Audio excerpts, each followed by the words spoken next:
Minimum കൂലി 500 രൂപയാക്കണമെന്നാവശ്യപ്പെട്ട് തോട്ടം തൊഴിലാളികൾ നടത്തുന്ന സമരത്തിന് വിവിധ ട്രേഡ് യൂണിയനുകൾ പിന്തുണ പ്രഖ്യാപിച്ചു.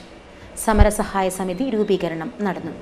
തോട്ടം തൊഴിലാളികളുടെ കൂലി വർധനവ് പ്രശ്നത്തിൽ നടപടിയെടുക്കാത്തതിൽ പ്രതിഷേധിച്ചാണ് സംയുക്ത ട്രേഡ് യൂണിയനുകളുടെ നേതൃത്വത്തിൽ സമരം നടക്കുന്നത്. ജില്ലയിലെ പ്ലാന്റേഷൻ ഡിവിഷനുകളിലെ പ്രവർത്തനങ്ങളെല്ലാം സ്തംഭനത്തിലാണ്. തോട്ടം തൊഴിലാളികളുടെ സമരത്തിന് പിന്തുണയുമായി വിവിധ ട്രേഡ് യൂണിയനുകൾ രംഗത്തെത്തി. പെരിയയിൽ നടന്ന സമരസഹായ സമിതി രൂപീകരണ യോഗം CITU ഏരിയ കമ്മിറ്റി അംഗം TV കരിയൻ ഉദ്ഘാടനം ചെയ്തു. അപ്പോൾ തൊഴിലാളികളെപ്പോഴും ആളുകളെ പോലെ ഇങ്ങനെ പണിയെടുത്തുകൊണ്ടേയിരിക്കണം. മുതലാളിമാർ അവരുടെ ലാഭം വർദ്ധിപ്പിച്ചുകൊണ്ടേയിരിക്കണം.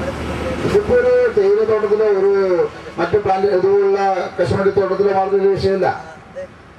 തൊഴിലാളികൾ എപ്പോഴും മുതലാളിമാർ പറയുന്നത് കേട്ട് ജീവിച്ചോളണം എന്നൊരു ധാരണ ഇന്ത്യയിലെ സർക്കാരുകൾക്കുണ്ട്. അത് കോൺഗ്രസ് ഇപ്പോൾ കേരളത്തിൽ ഭരിക്കുന്ന കോൺഗ്രസിന് മുന്നണിയാണ്.